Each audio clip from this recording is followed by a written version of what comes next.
Hi everyone, welcome to tonight's Virtual Writers Workshop. My name is Salim. I will be serving as your host tonight and will help navigate questions. Our topic tonight is Express Yourself, a journal writing workshop presented by local author Maisie Sparks. Before I introduce Maisie, I do want to give a few updates about the library. We are open to the public and currently offering a grab and go service. This means you can come in and browse the shelves, grab your hold items, and even use a computer for 1 hour each day. If you don't feel comfortable coming into the library just yet, we are continuing our curbside delivery service. This is where you can request items at home and pick them up in front of the library during designated hours. For more information on that, please visit champaign.org/curbside. If you need help, there are a few ways you can connect with staff. You can schedule a consultation at champaign.org/bookalibrarian. You can also chat with us anytime the library is open, and you can email us at librarian@champaign.org. I also want to share a few instructions for communicating through Zoom tonight.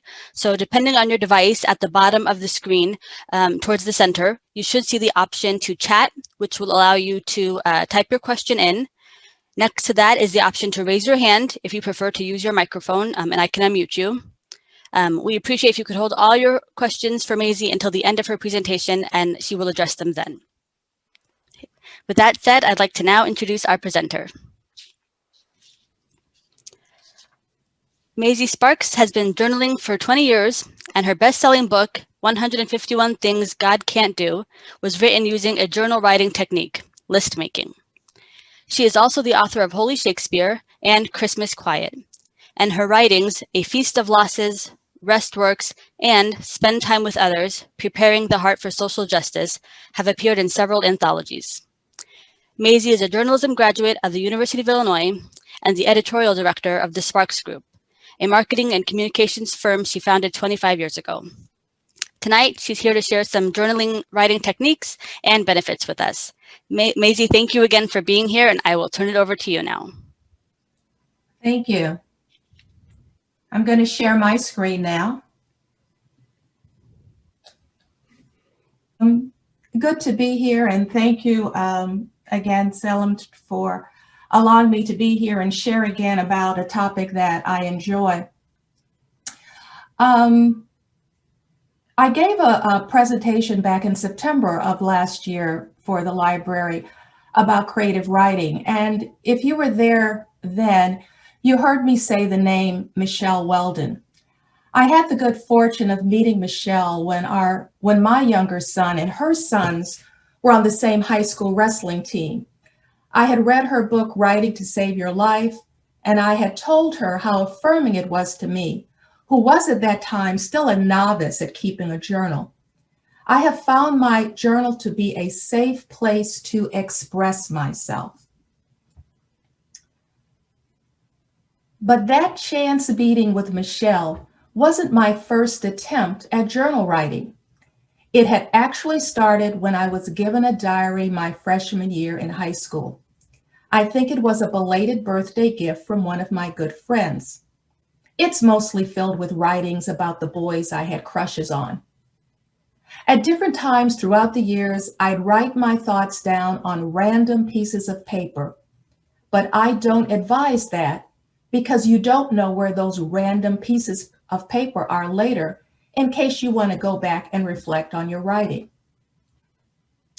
In the year 2000, for some unknown reason, I wanted to become more intentional about journal writing, and I must have mentioned this to a niece because she gave me a journal for my birthday. Now, I've used inexpensive spiral-bound notebooks as journals, but I'm very thankful for the many friends who knew that I liked to journal and have given me some very pretty ones. That's a little bit about me. Let's take a poll and get an idea about who's here with us this evening. Selim, can you put the poll up for us now? Yes, one moment. Okay.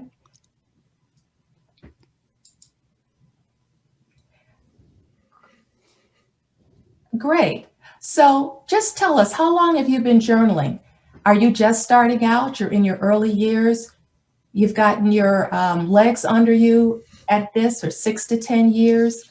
You're getting to be a real master at the 11 to 20 years, or if it's more than that, you could be giving this workshop as well. So click on the one that best identifies you.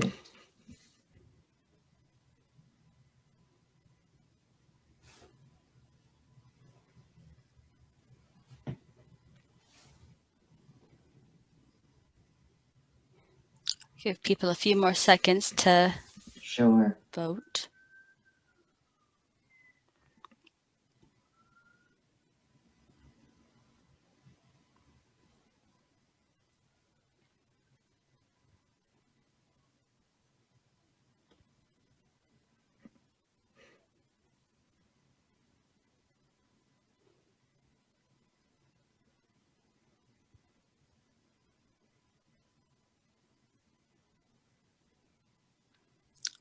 Looks like almost everyone has Okay. answered, so I will end it and share the results. Okay, great.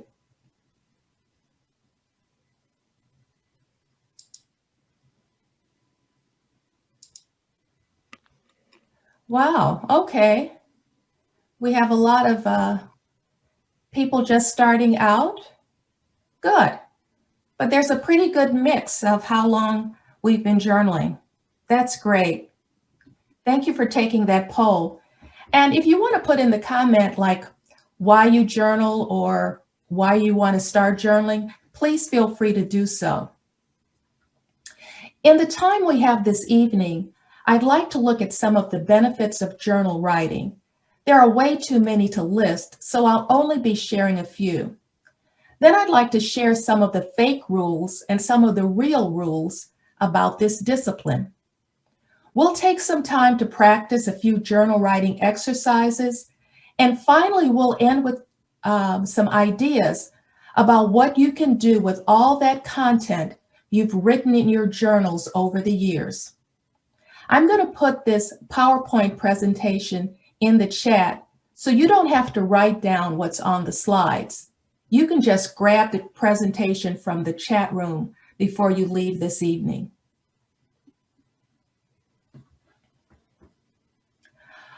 I imagine that people have been journaling, whether they called it that or not, from the time writing was created. One of the first discovered journals was written by a Roman emperor, Marcus Aurelius, about 2,000 years ago. It's said that he would rise early in the morning and write down simple truths that came to him from his life experiences. He wrote about how to live well, how to overcome adversity, how to deal with frustrating people, how to combat negative thinking, just about everything related to the human experience. In some shape or form, I think many of us still write about those kinds of things today. For me, my journal is my place to look at my life and to tell the truth about what I see. It's a place where I can be as honest as I possibly can be about myself. This honesty, however, is the number one reason most people don't want their journals to outlive them. We'll touch on that a little bit more later. The art of journaling has been found to be beneficial for everything from relieving depression to helping us get organized. Former President Barack Obama kept a journal even while he lived in the White House. For him, keeping a journal and doing self-reflection has helped him keep a timeline of his mental and intellectual evolution.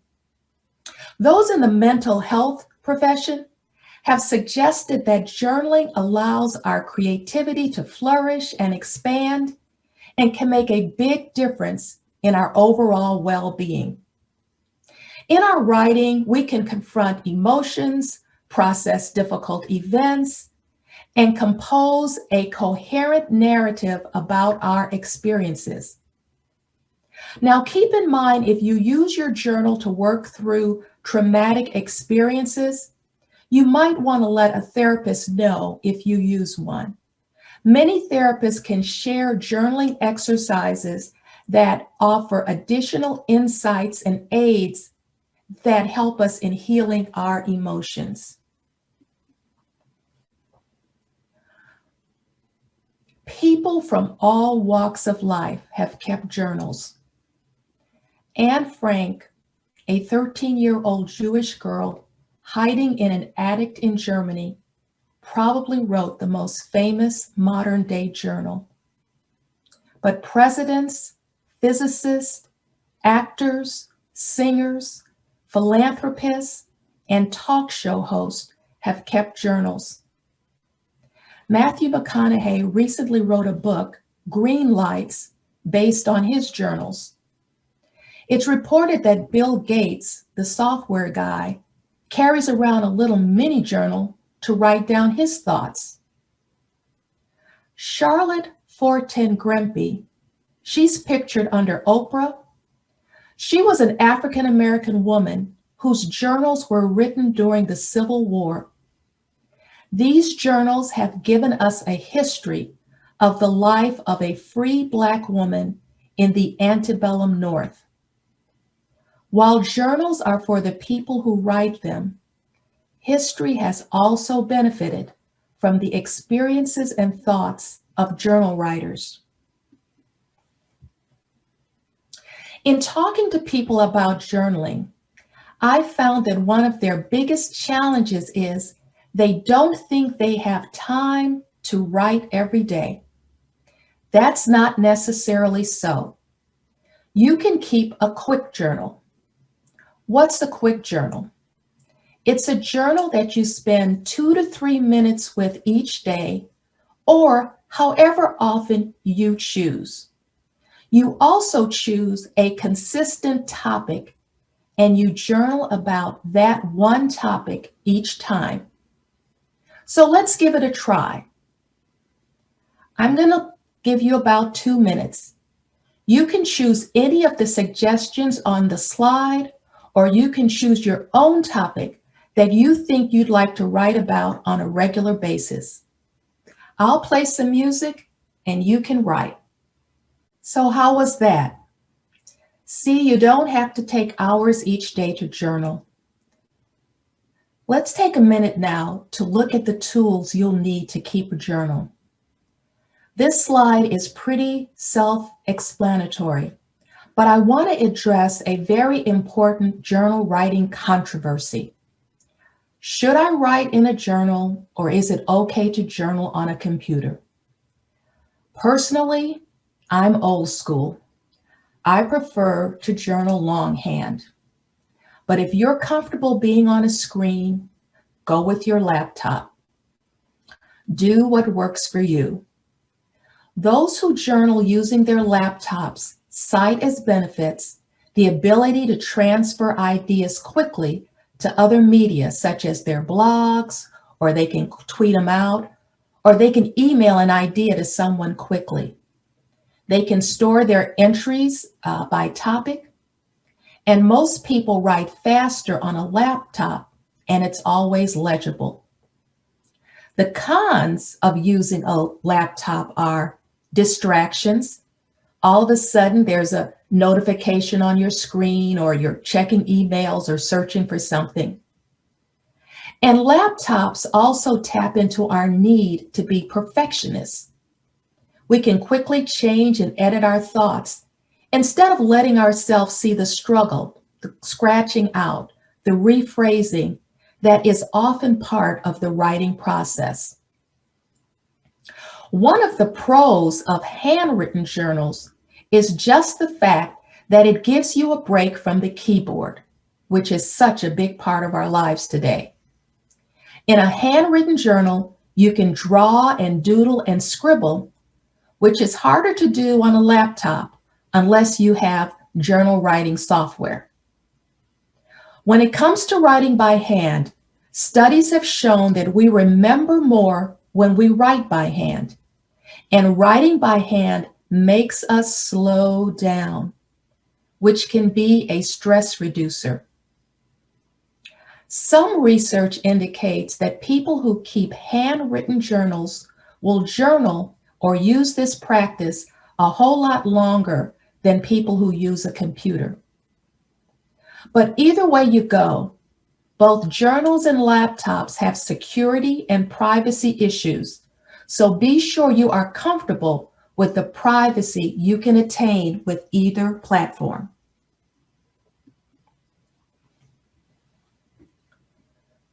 The wonderful thing about keeping a journal is that it's for you and by you. With that in mind, you don't have to worry about a lot of the rules that need to be kept when you're writing for other people. So give yourself a lot of grace when it comes to journal writing. Don't sweat grammar and spelling. Do make sure, of course, your handwriting is legible. Remember, you don't have to write every day, but I would suggest that when you're first starting this discipline, try to be consistent for 30 days or so just to help form the habit. Some people set a timer for 10 to 15 minutes so that they don't lose track of time and miss doing other things that they need to do. It's very easy to get lost in your writing. Finally, and the most important thing to know is this: you don't have to be a writer to keep a journal. Anyone can record what's important to them. It's your life. It's worth keeping track of. For many people, journal writing is not just a practice. It's a way of being. It's a time to grab a cup of hot coffee or a large glass of cold iced tea. You go find your favorite comfy chair, or you sit on the back porch, or you might find the quiet room at the library or a solitary park bench, and you just slow down for a while. It's a time for relaxing your brain, for allowing whatever ideas that emerge to emerge, and you capture those you want to capture. Journaling is not just about writing. It's about getting in touch with you, with what's going on in your heart and your mind, and sharing your deepest thoughts with you.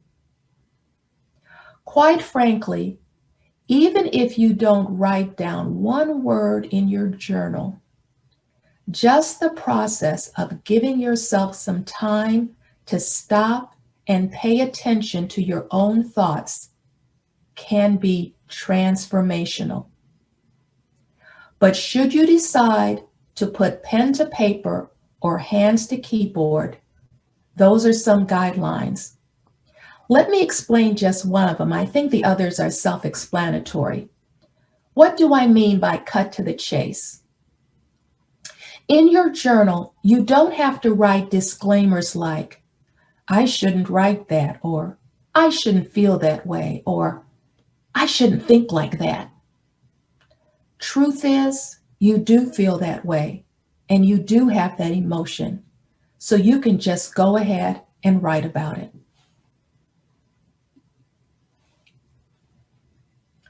Well, I think we have a good framework for the art of journal writing, so let's actually do some more journal writing. We are probably all familiar with goal setting, but have you ever done any fear setting?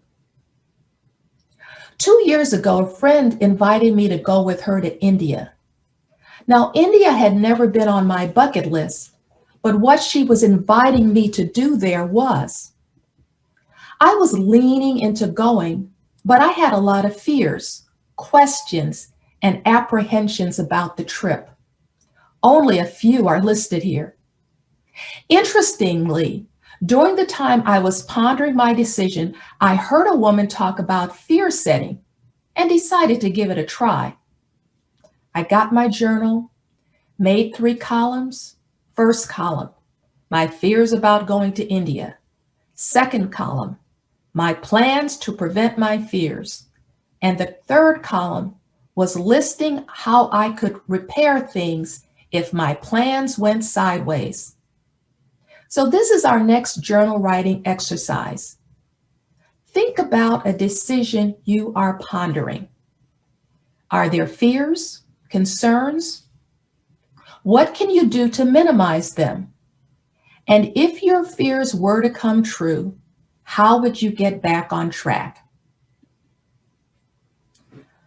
Let's take about 4 minutes or so with this exercise. Make your columns, list any concerns, no matter how big or small. You probably won't get everything listed in such a short time, but that's okay. This is just to get us started, and you can finish the exercise later. I'll play some music and you can write. Well, how was that? If you want, put some of your thoughts about that exercise in the chat. I hope you found it useful. After I had done my fear setting exercise, I decided to go to India. Know what? Most of my fears never happened. I did get sick though. The food was good, but it was also the spiciest I had ever eaten. So I ended up drinking ginger ale and eating crackers for a couple of days, and then I was fine again. While I was there, I kept a journal, and when I came back, I organized my words and my photos into an album that's a very special keepsake from a very wonderful experience. Even if you don't journal every day, consider journaling when you take a special trip or there's some special event. It's a great written record for yourself as well as future generations. We're not going to practice this journal writing technique, but I do want to give a shout out and some affirmation to those who draw and doodle in their journals. This is a valid use of our journaling pages. What some people add after they have created their artistic work is they write something about their drawing. They will, they could say why they drew it or what it means or where the idea came from or what they're going to do with their art. When combined, writing and drawing can be a very insightful experience. So do give yourself permission to draw and doodle, especially if you think you are not an artist. There just might be an artist hidden inside of you. This next exercise is perhaps the closest we're going to get to drawing and doodling. It's called a story map. You might have used this technique in a writing class to help you name and organize the major components of a story, like the characters, the plot, set, theme, and so on. For our use in journal writing, we won't be as structured, but our story map can still help us get organized and stay focused when there might be a lot of ideas rolling around in our heads and we just don't know where to start. Ours is a very simple map with just 3 writing blocks, but you can have as many blocks as you want. I've listed some ideas that we can map, but please feel free to come up with your own idea. Let's take, 3 to 5 minutes with this exercise. Make the blocks on your journal writing page. 1, 2, 3 blocks, or 4 or 5, however many you think you might need. You can use the ideas that are listed here, or you can come up with an idea of your own. Also, what you write can be factual or fictitious. It's totally up to you. We're just experimenting and enjoying this technique. I'll play some music while you write. You can drop a thought in the chat about that exercise, and thanks for giving it a try. Let's move on to another journal writing technique. It's called unsent letters. If you decide to use this technique a lot, it just might be the number one reason to burn your journals before you leave the planet. This journal writing technique gives you permission to throw caution to the wind and just say it. It's unedited and uncensored. It's you at your worst feeling, or it could be you at your best feeling. But if it's you at your worst, perhaps it doesn't even go into your journal at all, but it goes on one of those random pieces of paper I mentioned before. That way, you can tear it up after you have had more time to think things over. The most critical thing to know about an unsent letter is you don't send it. It's not for others. It's for you to get something off your chest, something that other people don't need to hear, or it could damage a relationship. Now, I've written several unsent letters over the years, and to be honest, I did send one. That wasn't a good idea, so learn from my mistake. You know, I think a lot of what's on social media today is sadly unsent letters that were sent. The unsent letter is a way for you to process and find relief from a strong emotion.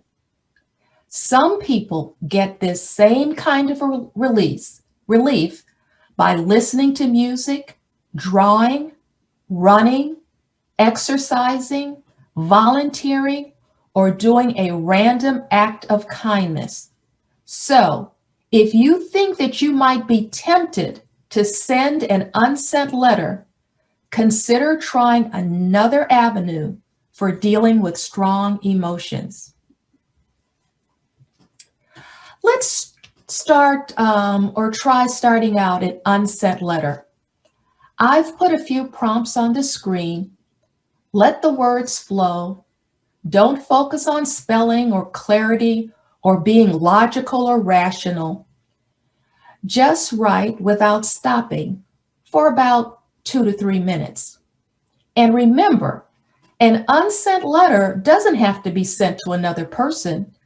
You can write one to yourself, a pet, an illness, an issue you are facing, a part of your body, such as a broken leg. So let's write while you listen to some music.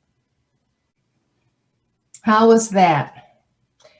I hope that helped to get something off your chest for you and onto a piece of paper.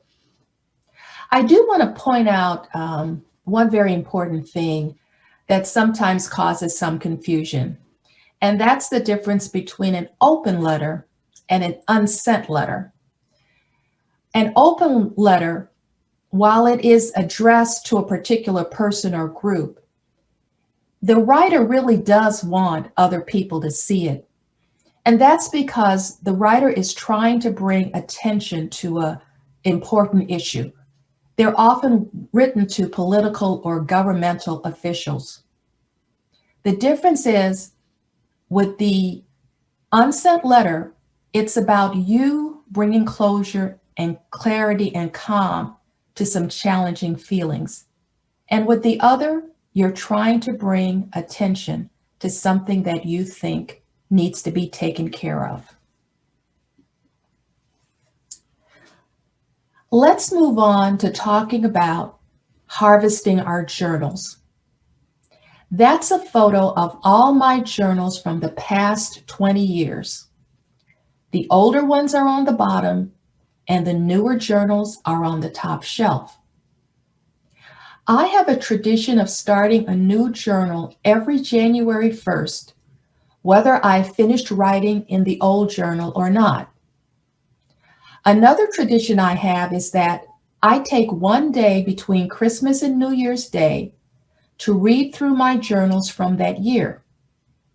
It's enlightening, emotional, and it gives me some things I might want to start, stop, or continue in the coming new year.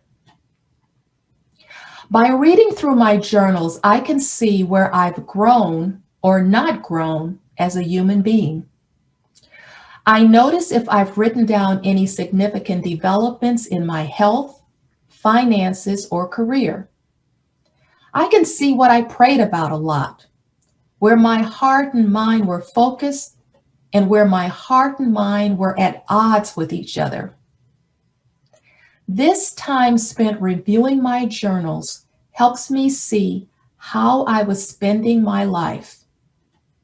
Then I can decide if I want to make any changes in the new year. But what else can you do with your old journals besides reading them? The slide gives you some ideas. Now, one thing people do with their old journals is destroy them. That is certainly an option. One of my sons has asked me for mine, so I'm willing my journals to him. That is what I am doing. It's not what you have to do. Do what feels safe for you and others who might read your journals.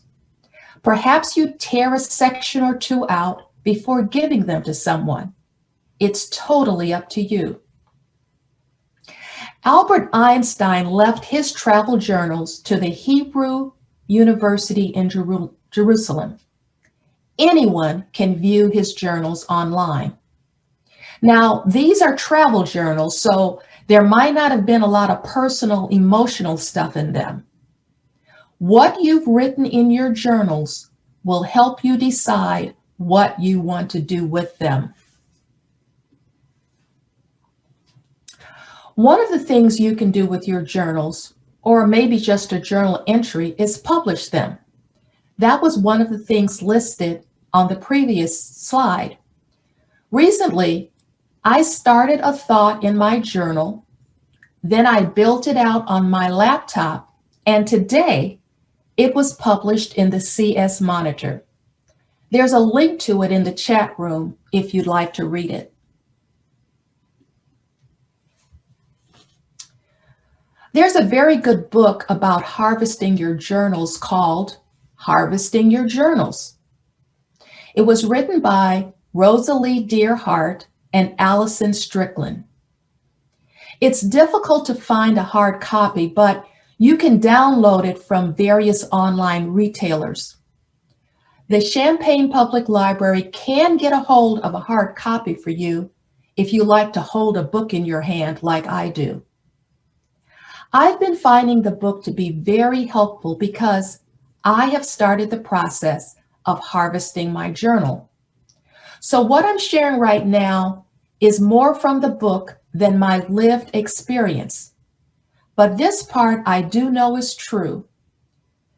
The project of harvesting your journals is huge and can be daunting. So the first thing you want to consider is, why am I doing this?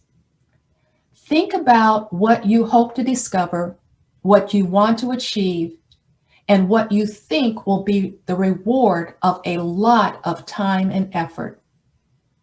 Accountability will be needed to stick to a project like this. So you might want to find someone, a spouse, a family member, a friend, someone else who is harvesting their journals to encourage you and to keep you going with grace-filled accountability. What you may also want to do is limit your time and the place for this task. Perhaps you only work on it on Saturday afternoons or Sunday evenings. Do plan to take breaks and reward yourselves as you come to milestones like, whenever I go through 5 journals, I'm going to have a cookie, whatever that may be. Or when you finish, celebrate what you've accomplished. Celebrate that you accomplished what you set out to do.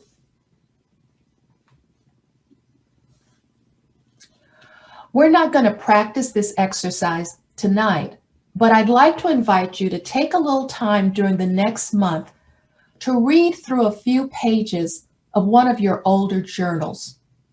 Find an entry or two that grabs your attention, and then ask yourself, what word, phrase, or sentence stands out to me, and why?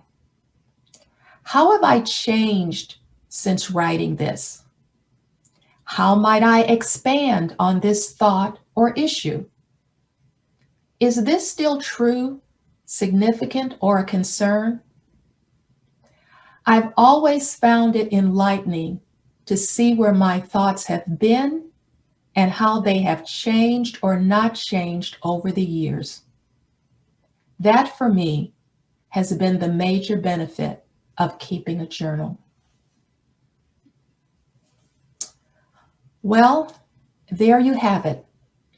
All you need to know about journal writing. Well, not really. What's missing is your personal experience, how you can be transformed by this discipline. So, thank you. I hope you found the information shared useful.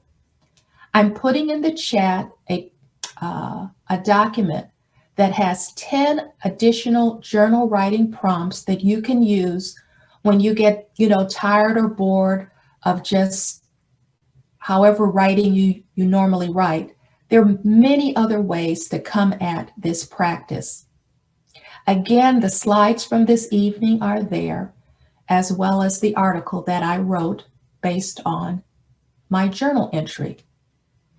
I enjoy journal writing, and I hope that you would find this an enjoyable practice as well. I'm going to turn the screen back over to Salem, and if you have any questions, she'll call on you.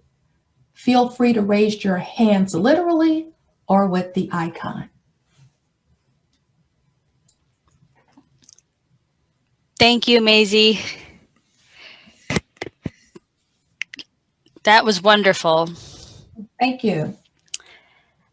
Okay, while we wait for some questions to come in. So everything I just shared in the chat, the slides and the additional journal writing exercises, I will also send that out via email tomorrow. So if you didn't catch it in the chat or you didn't get a chance to copy it, it's there, but I will also send it out via email. One question did come in early on, and they were asking, would you be willing to share your playlist, or can you suggest music that you use to write to? Let's see. I don't have a playlist per se. I have my little iPhone and my music on here, and I just listen to songs. And when I don't like the song that comes up, I go to the next song. But I probably should be a little bit more structured about that. But you put together the music that you like, probably instrumental, probably something, more softer, but it's totally up to you. Whatever is going to help you to relax and to just get settled into doing some writing. Thank you. Like Maisie said, you can type in the chat if you have a question, or you can raise your hand and I can unmute you. Still have a little more time for questions.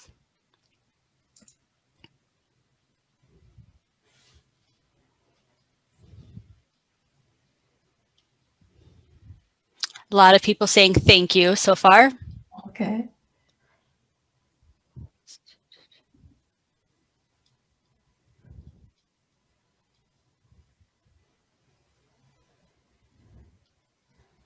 While we're waiting for any other questions, so another comment early on had mentioned that one thing they've considered doing is dictating to a Word document.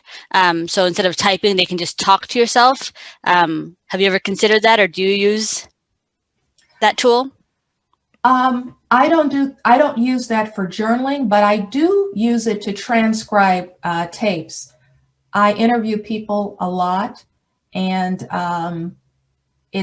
it's faster to just dictate, from what I'm listening to, rather than trying to, type all of that out.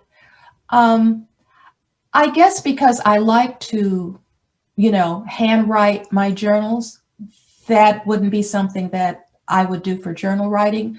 But again, whatever works for you, whatever helps you to um, do and sustain this practice, go with it.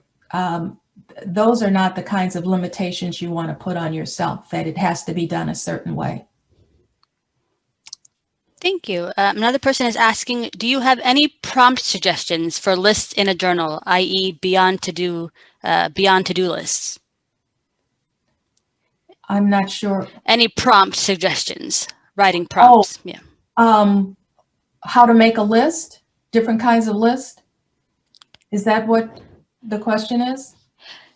I believe, yeah, just like any kind of prompt. So anything, so a prompt beyond like a to-do list, any kind of prompt, go-to prompts that you use. Oh, you know what? I will send you so you can send out tomorrow.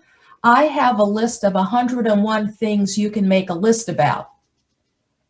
So I will send you that. You can make a list about anything, really. And none of them are coming to mind. I mean, things you like to do outdoors, things you like to do inside, things you've been doing during COVID, things you wish you can do after COVID. You can make a list about anything. Um, but I do have a list of 101 things that you can make a list about, and I will send that to you, and you can send that out to everybody to borrow.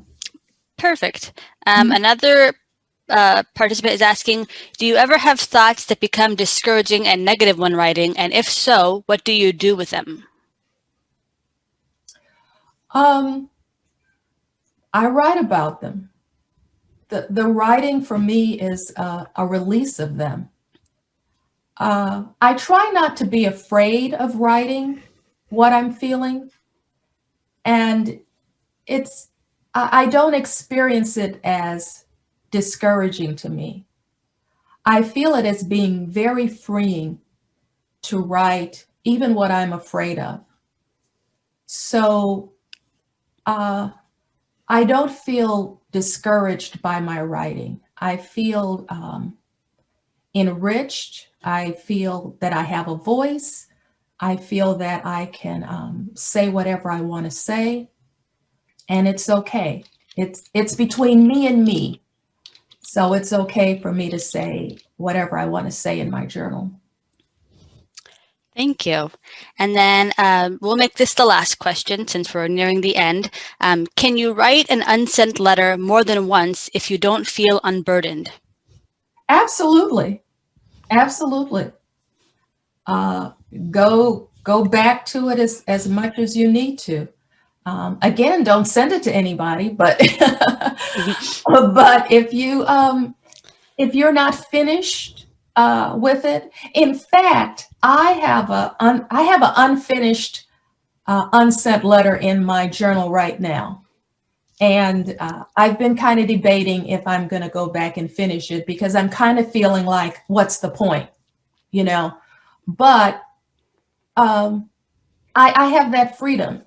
I can go back and finish it if I want to. Otherwise, it's just a letter will be sitting there. And when I harvest, or read through my journals at the end of this year, I'll see that and I'll see, is this still something that's important? It may not be important anymore. So that'll be just fine. Thank you. Well, before we end, I want to once again give a big thank you to Maisie. That was wonderful. I also want to give one reminder. Our next workshop, will be on Wednesday, March 3rd at 7 p.m. The topic will be Biblio Breakdown, how to surprise your readers with Ektagarg. So make sure you sign up for that. I will also keep an eye out for all of our upcoming events. Everything is still virtual, so I just put a link there in the chat, champaign.org/events. You can check out all the different webinars we have going on, with the categories business or career or tech. Lots going on every day, so make sure you sign up for those. Lots of people saying thank you in the chat. Thank you so much. Great presentation, and I agree. Thank you. Thank you. All right, well, we are at the end. I want to say thank you everyone for coming, and we'll see you at the next webinar.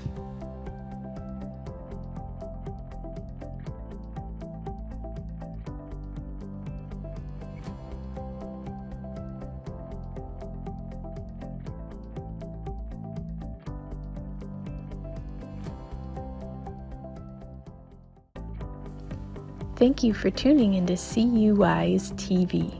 We hope you enjoyed the show. This video can be accessed anytime on youtube.com.